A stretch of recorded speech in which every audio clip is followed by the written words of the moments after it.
let's look at the bottom. As you can see, there's only 1 foot. The other 2 feet were apparently violently ripped off the bottom of this, I guess during the moment it was thrown from a train. We can see this collimation screw that is bent really badly.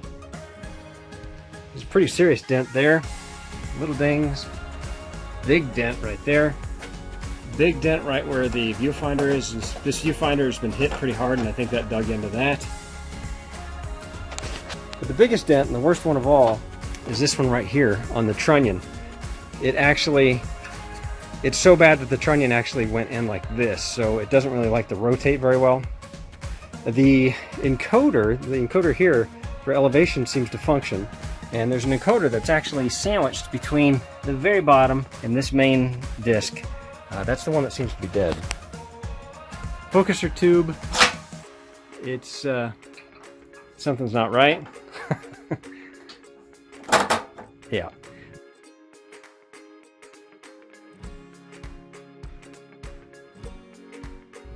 Welcome back to this old wrecked telescope. I've always wanted a push-to type of telescope. I got a really good deal because this one is one of the most wrecked telescopes I've ever purchased. But I think with a little bit of care and a lot of elbow grease, I think we're going to get this back into working order. It has a couple of good things about it. It has a dust cover on the top. If you've ever bought a used telescope, you know that this is a telltale sign that the mirrors are probably okay. And you know, it looks like it actually is. The main mirror actually looks okay. It's got some dust on it, but I don't see any spider webbing or anything like that. The controller here, this seems to be functioning, but it looks one of the encoders is broken. So hopefully we can get this all cleaned up, get the feet replaced, and somehow get all the dents pulled out of this. I haven't quite figured out how that's going to happen yet. But you know, in the end, hopefully it's going to be a pretty awesome telescope. The screws holding the viewfinder on were so loose that I actually just unscrewed them by hand and just lifted out like that. And you can see the dents. Unfortunately, those will have to be dealt with as well. Okay, here's the viewfinder. It's a straight-through viewfinder. It is a 6x30. So that means it has a power of 6 times magnification. It has a 30mm primary lens. You can see it's pretty dusty. We're going to clean that here in a second. Now, this is actually pretty nice. It's made out of a metal, kind of a pot metal or something like that. But what I really like about this, and like a lot of the other kind of higher quality viewfinders, is that it has a side-to-side adjustment, a vertical adjustment, and it has a third item here, which is actually a spring. So this spring is always putting pressure on the tube, and you can adjust it side to side here, up to down here. It's pretty nice. You don't need to really fiddle with it too much. Let's go ahead and take off this cradle, the dovetail here. Don't need that right now. I'm going to go ahead and clean this up. First, let's get this out of here. So you pull on the spring and you very carefully pull this out like this. Oh, okay. So the O-ring bits fell somewhere. So I have to replace the O-ring that goes here. There's an O-ring, it goes in this groove, and that O-ring will kind of sit right there, and it will provide kind of a mount that's jitter free. This will be pretty solid once it's all done. So let's go ahead and clean it.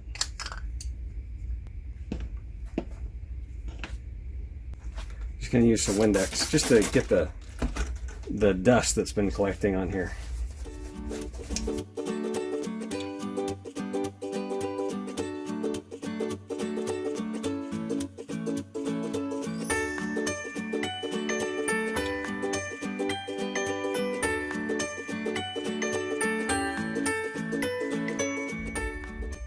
All right, there is actually crosshairs in there. There's the crosshairs. You can see them. They're still pretty good. This thing is pretty clean now, pretty dust free. So I need to basically go get an O-ring. Here's an O-ring. I got this from O'Reilly's Auto Parts for about $1. This is probably a little bit too small, but it's pretty stretchy. See if we can get it on there. It should go right in that groove. And let's put it in here. I need to pull this spring out like that.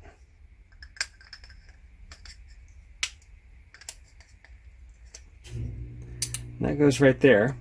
Let's see if we can get that in there seated. Wow, that went in pretty well. Okay, and the spring falls into a little flat groove in there. So this is not going to come out. And let's see if we can get it centered. That's pretty good for now. We'll call the viewfinder done. Okay, we'll set that aside.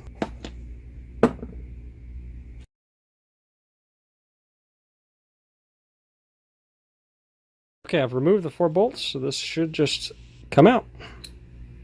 So here's the focuser. I generally like to have Crayford focusers on the telescopes, and this is not very bad. It's all metal, and there's only a little bit of a problem in that it seems to float in here. Now, obviously, this needs to be tightened down, but this has a lot of wiggle room in there. And what else? This little eyepiece tightening screw right here is bent, so I need to figure out how to straighten that out. I'll probably just try to bend it with pliers. Let's go ahead and try that first. Okay, just going to try to bend it up.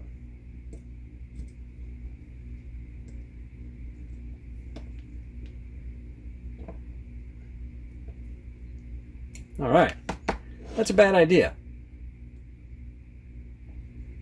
It actually broke the screw, but there's enough thread for this to hang on. So we're going to take this out for now. You may have seen that one coming a mile away.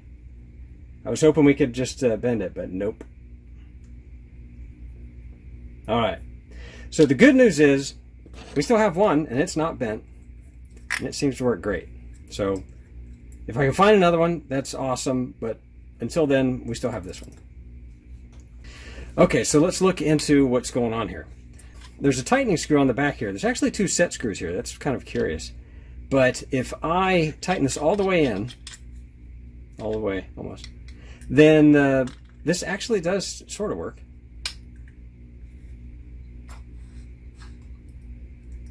It does work actually quite well. So, but I don't like the fact that this has to be tightened all the way in. This is supposed to be a lock that, you know, you shouldn't need to use the entire extension. So I think what we're going to have to do is take this apart and see what's going on down here and take a look at the gears. Okay, so let's take these out.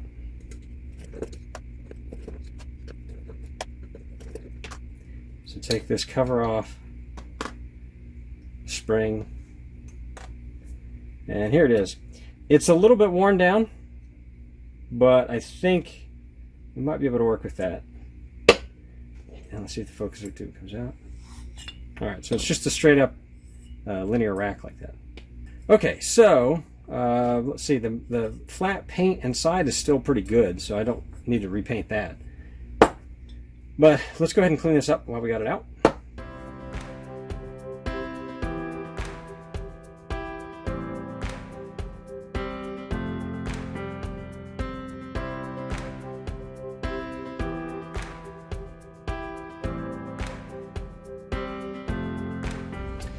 This has 2 little slides in here that look like they're either, you know, Teflon or they seem kind of plasticky.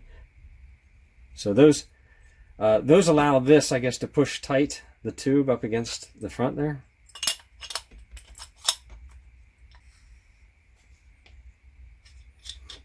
And it slides pretty good. But there are 2 set screws here. It's kind of hard to see, and there's this tightening screw. There's a trough here, and I think, I could be wrong, but I think there used to be, or there should be, some kind of little block of either plastic or Teflon that goes in here that is pushed against the barrel using this nut. So I'm going to have to cut a custom little sliver of Teflon. So let me measure that. It is roughly 0.35 inches by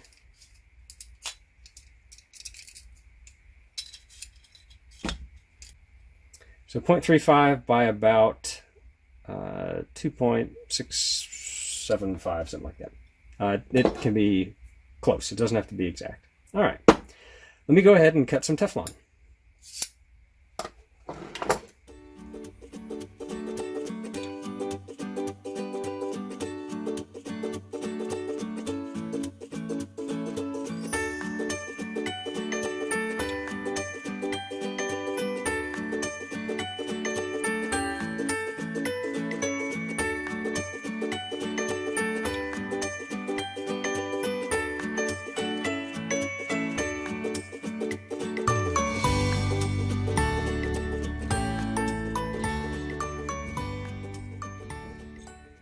Like that. All right, let's put this back in, see if it'll fit.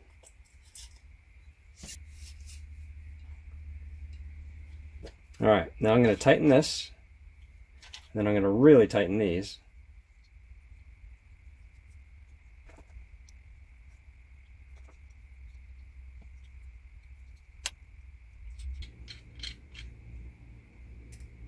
Let's take the gear, clean that up just a little bit, get some of the years of shed dust off of here.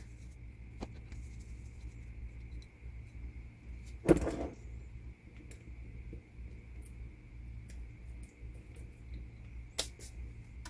put the spring back on.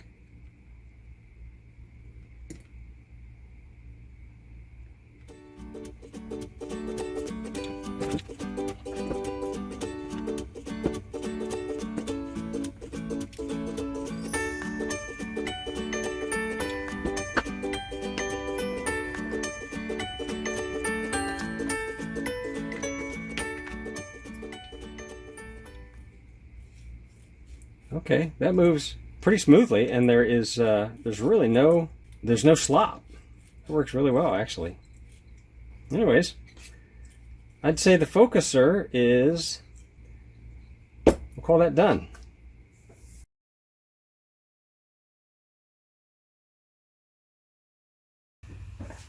Well, I've put it off long enough. I have to remove the tube from the base. That'll allow me to check on the problems with the base, including the encoder and putting new feet on the bottom. And it'll allow me to finally disassemble this tube. So here we go.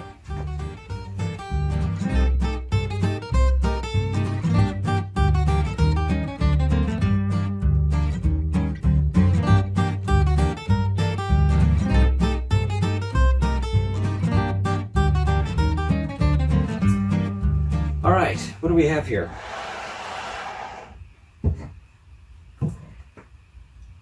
This is the encoder for the elevation axis.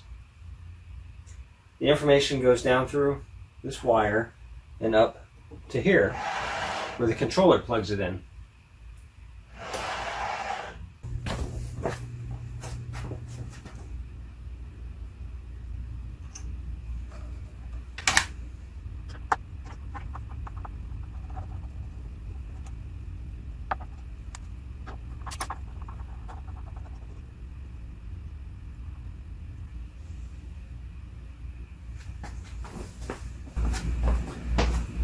Okay, I'm going to remove the port and give this all a good scrubbing.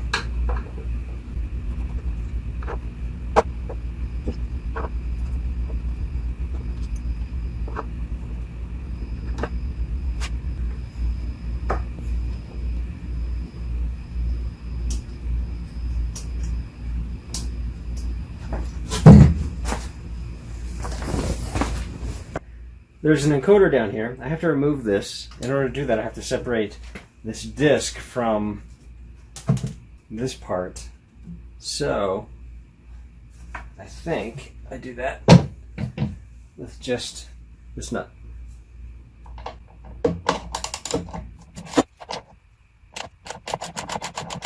I think it's okay. Yeah, so I need another wrench.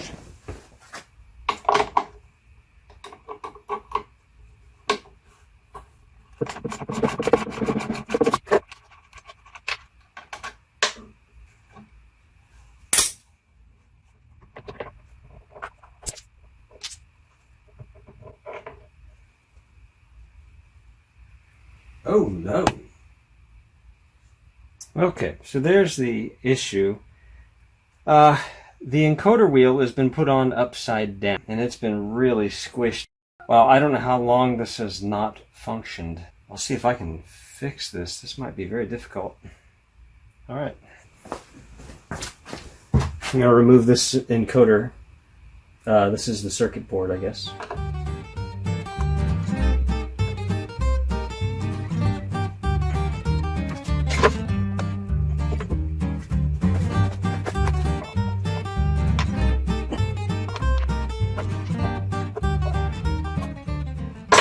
All right.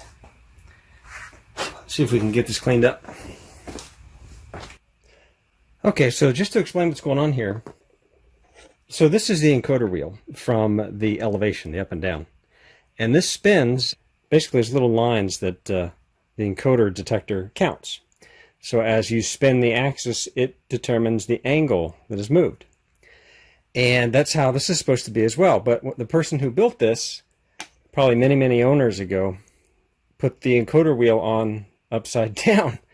And then they smashed the whole telescope down on top of it, so it's caved in. This is going to be tricky. I have to basically remove this without destroying it, so wish me luck. I can't pry from out here because the encoder wheel's on the outside.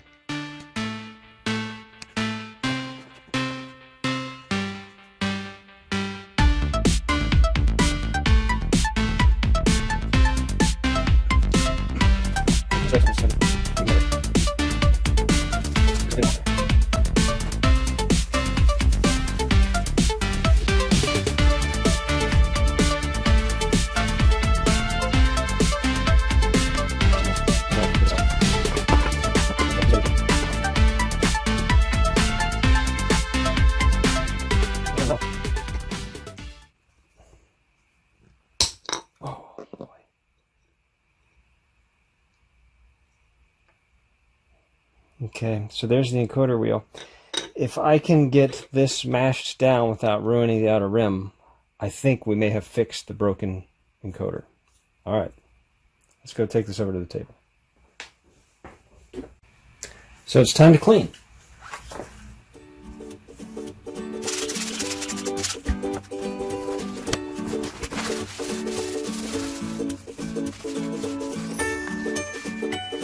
Stretch.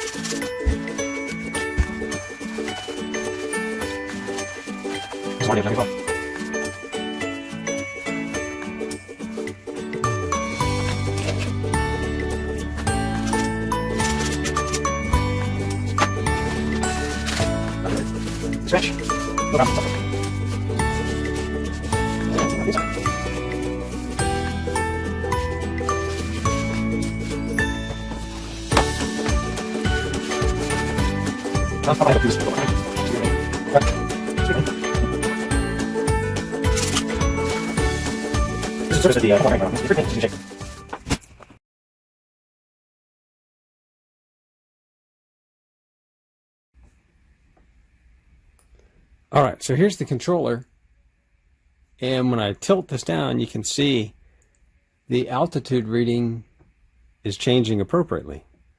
That's at around 45 degrees. That's actually pretty good. But if you notice when I rotate it, the azimuth encoder is not reading anything at all, so the azimuth encoder needs to be looked at.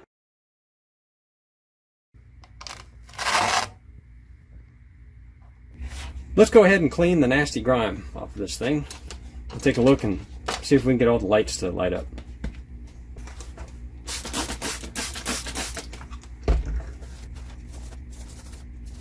Is it function? Probably. It's got test on.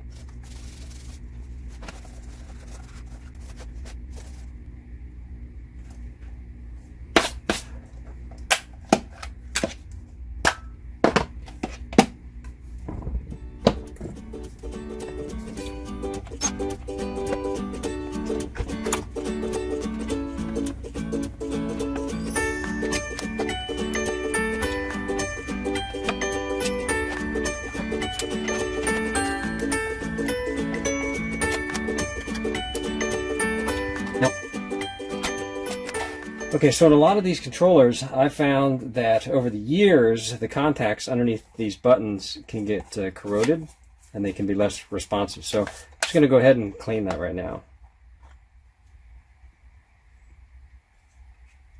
I'm going to try to do this without breaking anything. There. So here's the contacts. Just going to go over these very lightly with the eraser.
Okay.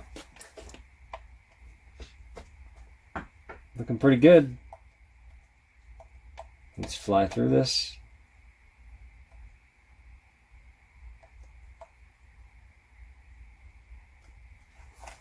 See if the lights come on. So when it's really dark out, you can actually see it. It's nice. It's got the backlighting.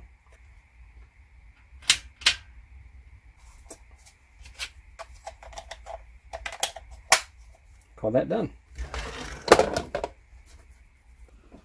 Okay, so here's all the parts that tell the telescope where it's pointing. Or more importantly, this thing tells you where to point the telescope, because since it's a push-to system, you provide the movement. Okay, so here is the elevation encoder. Note that this little wheel turns. There's actually lines in here. And those lines slide over this little reader head, and this tells this the angle up and down. Previously, this was not working for the azimuth for left and right because this had been installed, I assume, since the beginning, completely upside down. So it's supposed to be like that. Now, what I'm going to do is I'm going to hook up the system and see if we can get the azimuth to read with this working like that.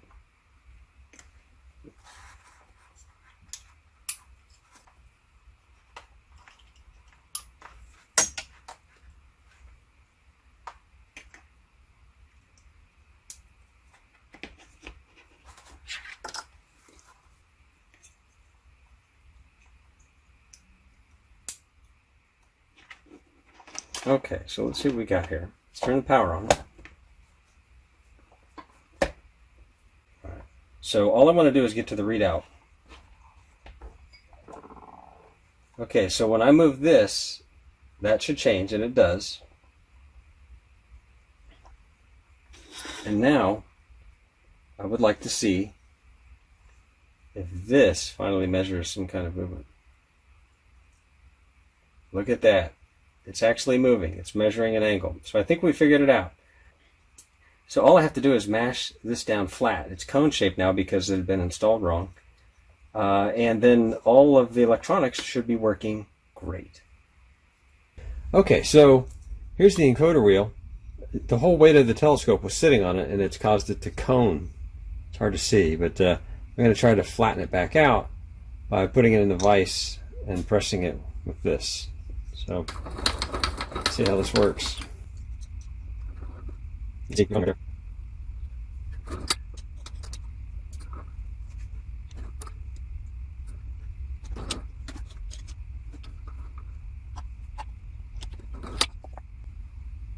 That actually helped quite a bit. So I'll keep doing that, and hopefully we'll get it perfectly flat.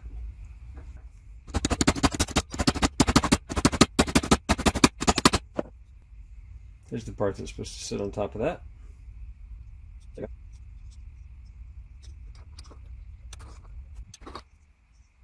All right, there's the encoder plus the spindle for the mount.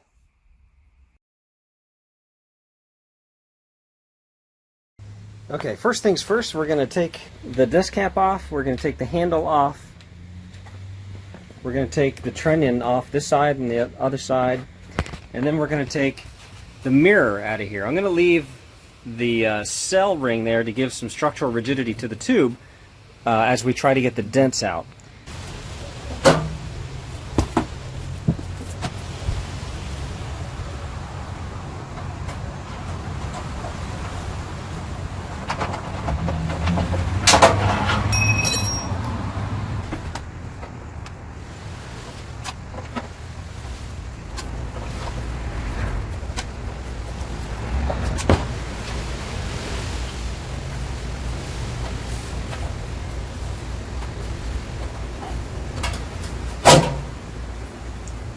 Here we go. There are 2 bolts and 2 nuts that keep each of the trunnions on, and so I'm going to reach down there, unloosen the nut, and pull the trunnions off.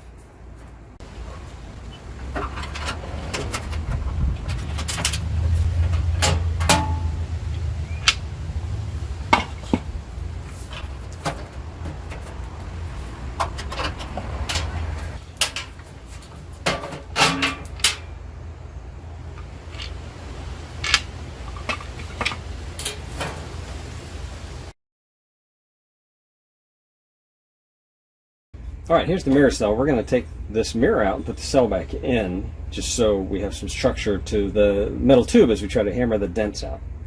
Now you have to be very careful here. You have to use the proper size screwdriver, and don't touch the mirror.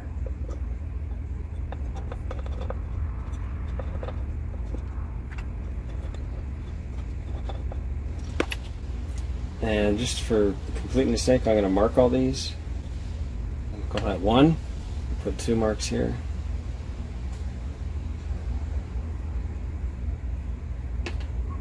You can see how loose these are. That means that it was installed properly. You want these clips to be mildly loose. The mirror is literally just sitting here in a nice comfy cradle. You don't want to put any kind of downward pressure on it because it will warp the mirror just enough so that it will affect the image. Alright, we'll set that right there. And be very careful. I'm going to cover this up. We're going to clean that later. By the way, I've taken 2 of the locking collimation screws out. This one is the bent one. I bent it back a little bit. I'm going to try to bend it a little bit more. Hopefully it doesn't break like one of the other screws did. That's pretty good. Let's go a little bit more. Alright. That's actually pretty good. Usable. Okay. Alright, now it's time to wash the mirror. Here it is. Be very careful, don't drop it. These are very, very expensive. You can see this mirror is actually covered in a layer of dust. I doubt it's been washed in a long, long time, maybe never. It has a center circle that's used for collimation purposes. And, you know, it has some spots on it that might be residue from insects and bugs. Hopefully that doesn't hurt the mirror too much, but I'm going to go ahead and give this a standard cleaning. I have a whole separate video on how to clean your parabolic mirror from your reflector telescope, so I'll put a link to that in the description down below, but we're just going to go through and give this a quick cleaning. So what do we have here? We have a tub that has a couple inches of water, and we're going to put some soap in here. This is just dish soap, and we're going to put some rubbing alcohol in here. We mix it up. That should be good. Alright, so we're going to lift the mirror up very carefully and set it in the water. We're going to let the water do the hard work. And we're going to let it sit there for a couple of minutes. Alright, so this has been washing for a couple of minutes. If you have any jewelry on, take that off now. You don't want to scratch the mirror. The mirror is an aluminum coating. You know, it's relatively robust, but there's no need to risk it by scratching it with rings and anything else that you might have on. So there's a couple of schools of thought. There's one where you just take your fingertips and gently rub the dust off. I'm going to be following the one that's outlined in the Orion manual. It's worked for me for all my other telescopes. And that is basically what we've done so far. You put it in kind of a soapy bath with a little bit of rubbing alcohol. Then you take cotton balls and you soak them, and then you gently wipe across in lines. And then you go the opposite direction. I'm going to probably skip over the center dot because otherwise the center dot might come off. If it does come off, that's okay. I've got a kit that can put one back on. Just be real gentle. Look at all that dust coming off. They say you should only use one side of the cotton ball. Okay, I'm going to go the opposite direction now. The secret to cleaning your mirror is just to go slow and be careful. Yeah, this had some serious dust on it. You know, it's a 6-inch mirror, so you want it to have as much reflectivity as possible.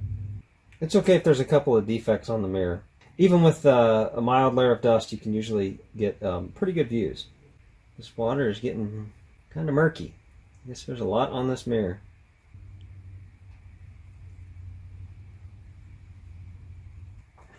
So we have some distilled water that we're gonna lift the mirror up, and I'm gonna rinse all the what debris might still be floating in the water that gets on there. All right, so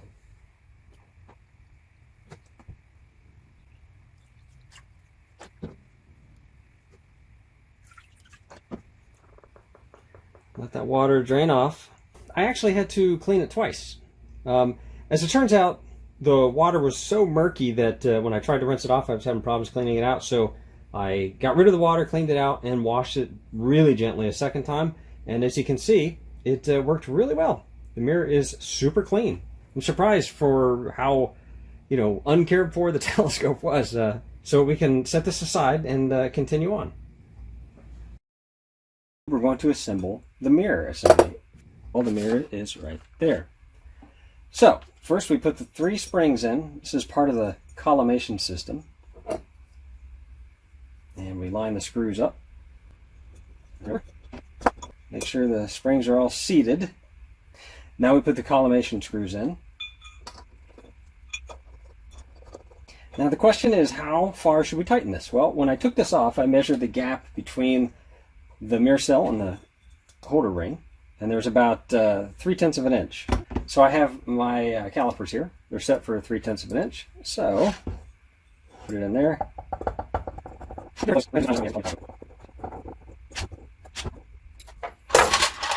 Okay, so we put the lock screws in. When you set the collimation with the collimation screws, these lock screws keep it from basically moving around. They lock it in, so to speak. Okay, now it's time to put the mirror in. And I think I marked these. It's not super important, but I just want to be consistent. So that's 3. There's 1. So let's go ahead and put the mirror in. There was some writing on it, and the mirror was down here to the lower left. Not that that's super important. So the mirror is just going to sit on these 3 cork pads. And it's in there somewhat loosely. Really, the only reason for these clips is to keep the mirror from falling out of the tube. They actually won't be touching the mirror. They're just going to act as clips to protect it from falling out.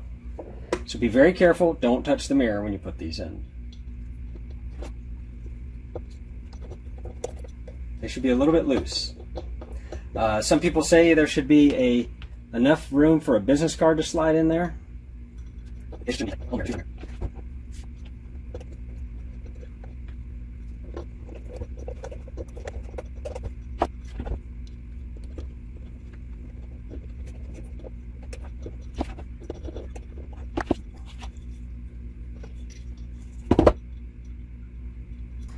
All right, we'll call this done.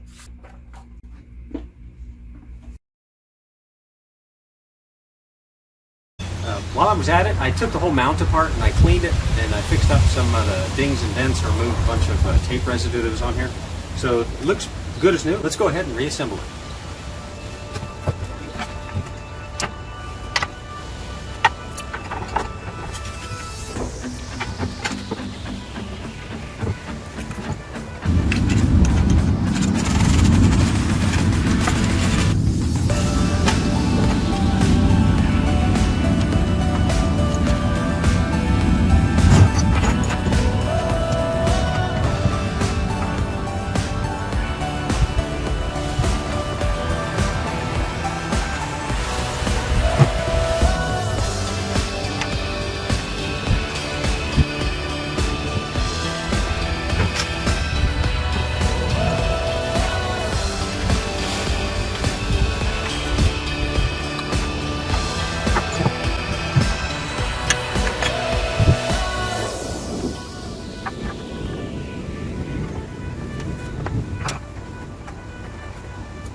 We're going to put in the azimuth encoder reader.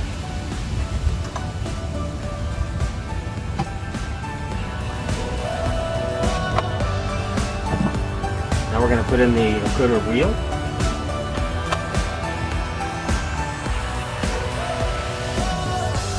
Now we're going to attach the base.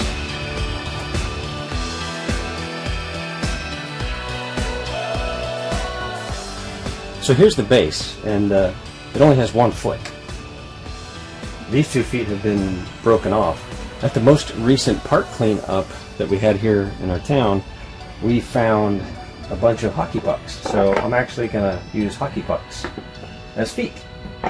I guess this will help out in the softer ground. It won't sink as much, but let's go ahead and do this.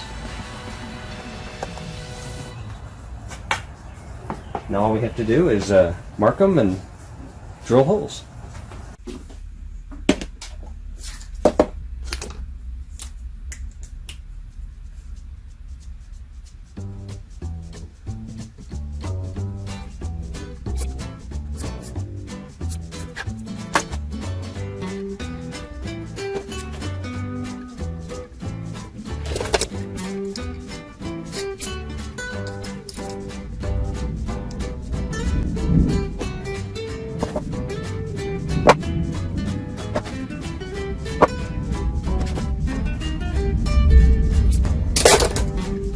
Now we drill.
Here are the 3 Teflon pads. They just sit in these little recessed regions.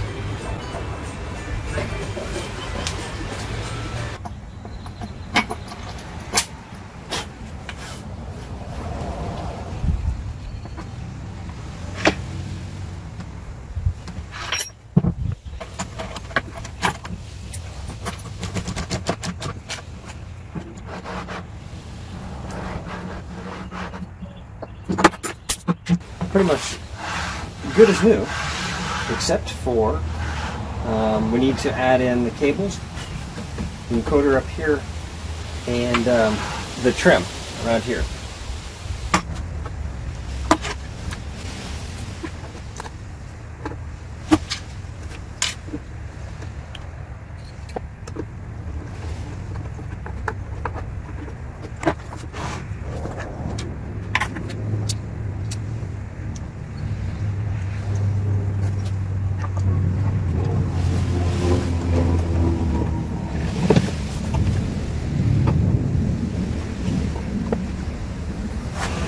Alright, now I just have to run the cables. While I'm at it, I'm going to add a 2-way level.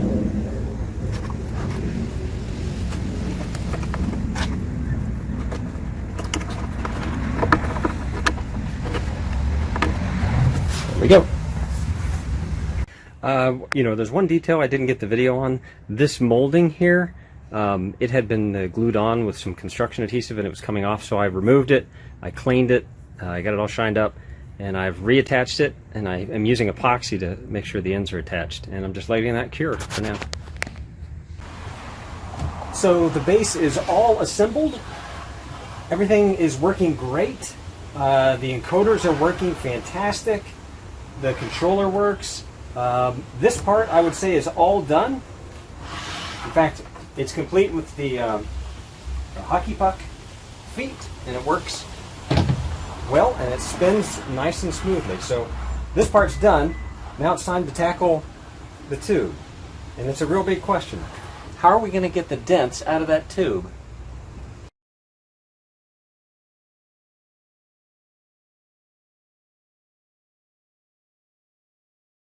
The first thing we're going to try is the suction cup.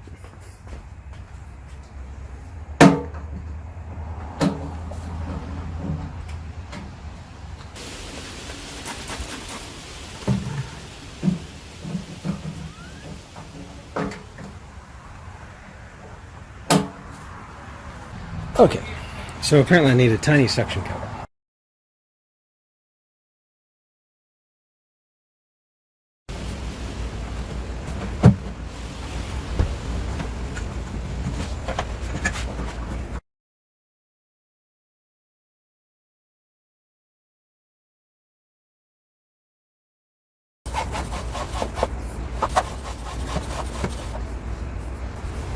Wow, that actually worked.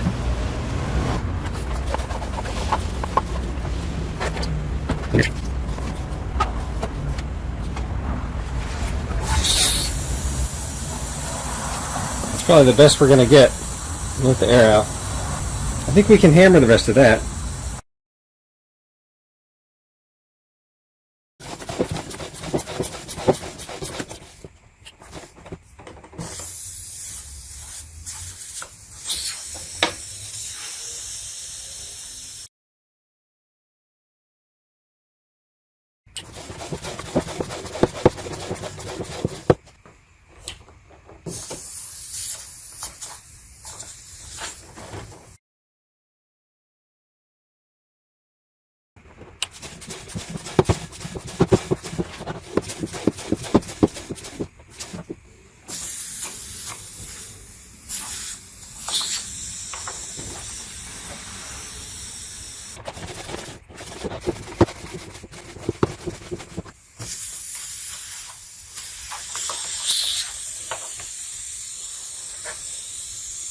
Well, as much fun as it was to get the big dents out with the basketball, now comes the hard work.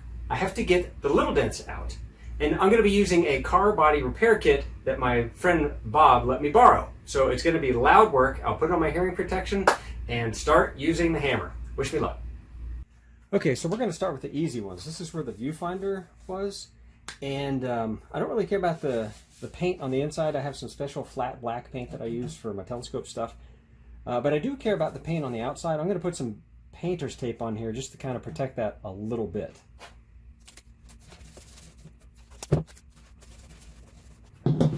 Here's the dolly I'm going to be using on the inside. Here we go. Hearing protection on.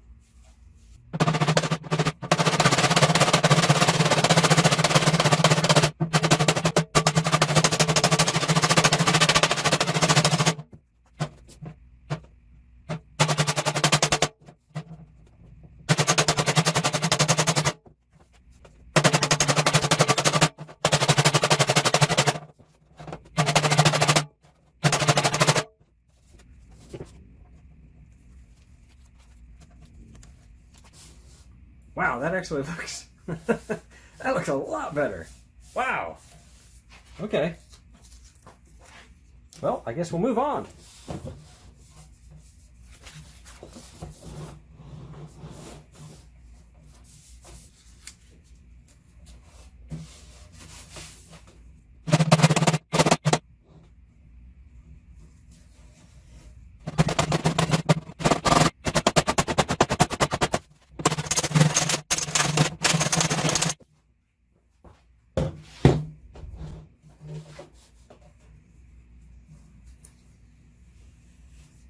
Wow.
Unfortunately, the inside of the telescope is pretty scarred from all of that, the banging and hammering to get the dents out.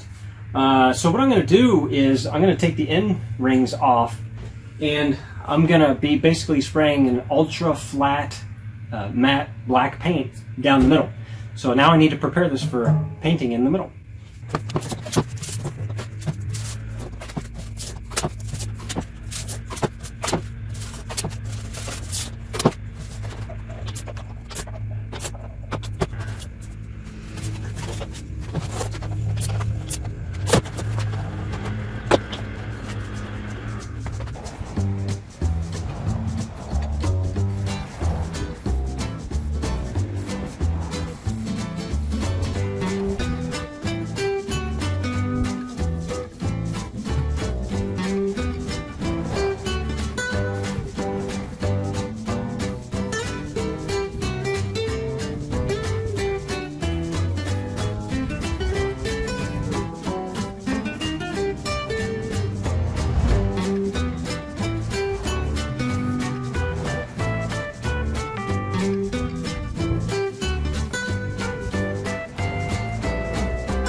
And now for the focuser tube.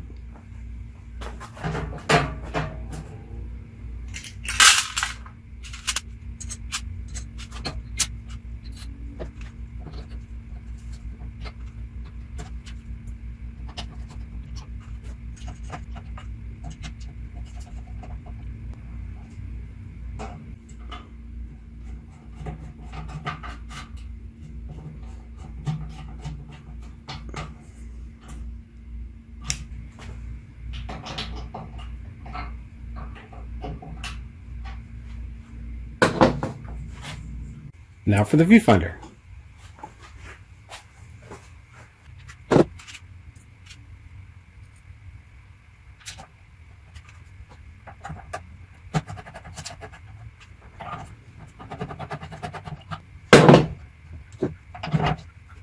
Now it's time to put the trunnions on. There's 2 of these, 1 on each side.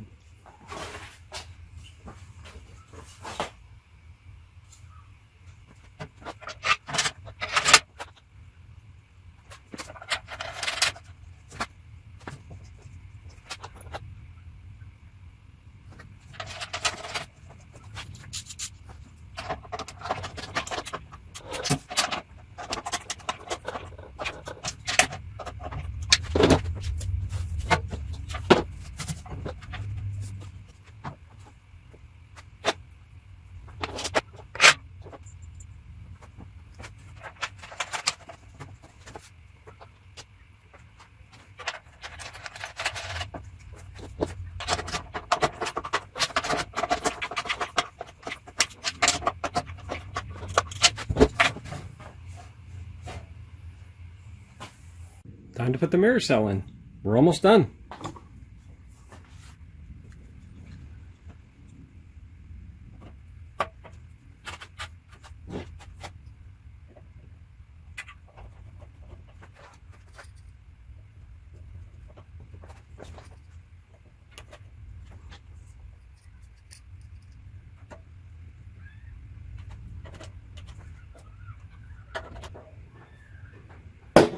All done. Let's put it on the base and see how it fits.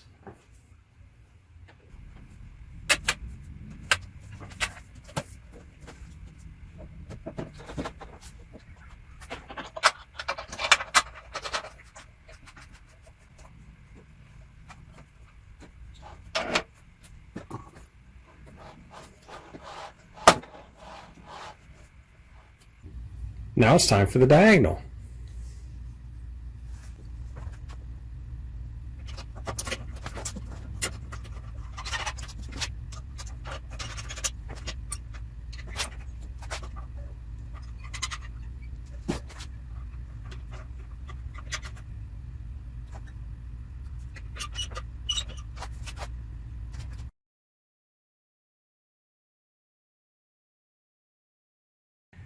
All right, now we're going to collimate. This is the process of making sure all of the optics are lined up.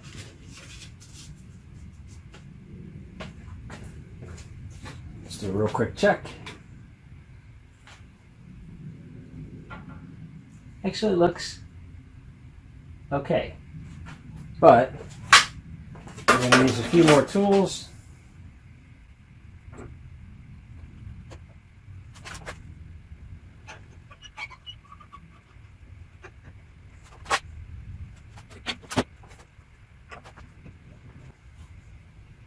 Make sure there's no laser.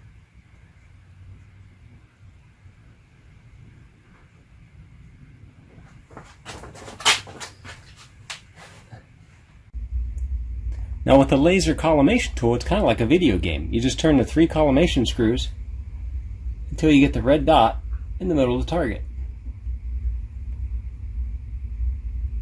And then you tighten the 3 lock screws. And we're all done. Okay, we'll call that good. All right, one more check.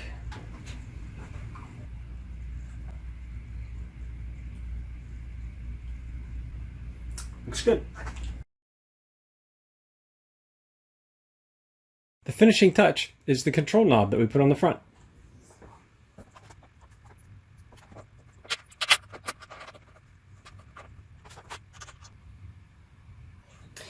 And with that, this telescope is officially finished. This was certainly a very fun project, but you know what? The proof is in the pudding, and let's see if we can get this telescope to do exactly what it's supposed to do as an electronic automated telescope. The first step is to level the base using the 2-way bubble level that we installed.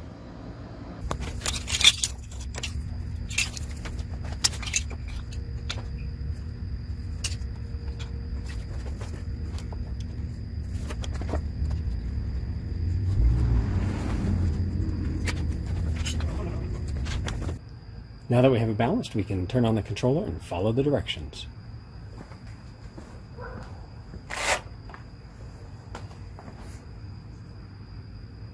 Turn power on. Orion telescope. Okay, it wants us to point the telescope vertical.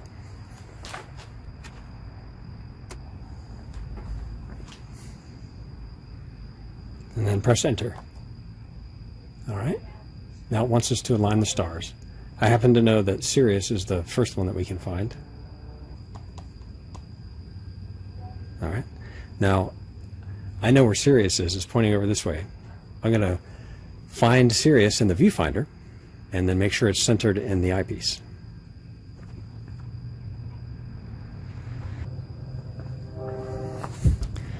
All right, Sirius is now centered in the eyepiece, so I push enter. All right. Now the next star we look for is the one in the very top of the Orion constellation called Betelgeuse, or Betelgeuse, however you want to say it. And now I'm going to go point the viewfinder and then the telescope towards Betelgeuse.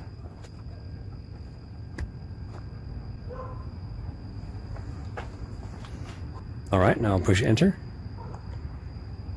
It says thank you. All right. Now let's try to find the Orion Nebula, which I happen to know is M42. It's the Messier 42. All right. What it's telling me here, and it's pretty ingenious, is that I need to move it to the left 11 degrees and move it down 9.4 degrees. So I'm going to try to do that until these both read 0.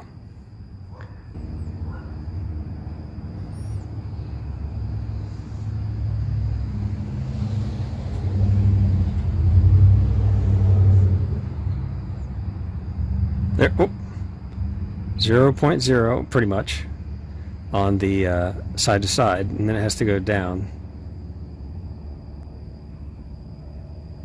Now, that's getting pretty low on the horizon.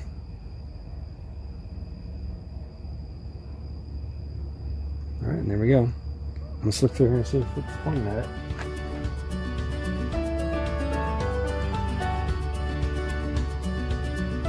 Look at that. Pretty cool stuff. I'd say this telescope is all done.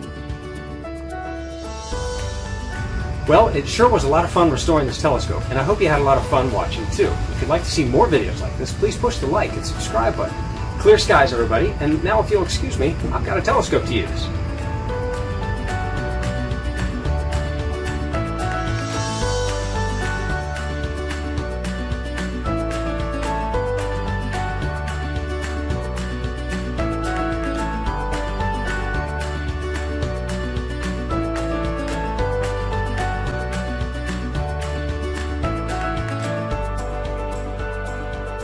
Want to see something pretty cool here on this rainy day in Texas? I've got the garage door open, and we've got a telescope mirror right here, and it has a focal length of about 20 inches, and it's looking outside. Let's see what it can reflect.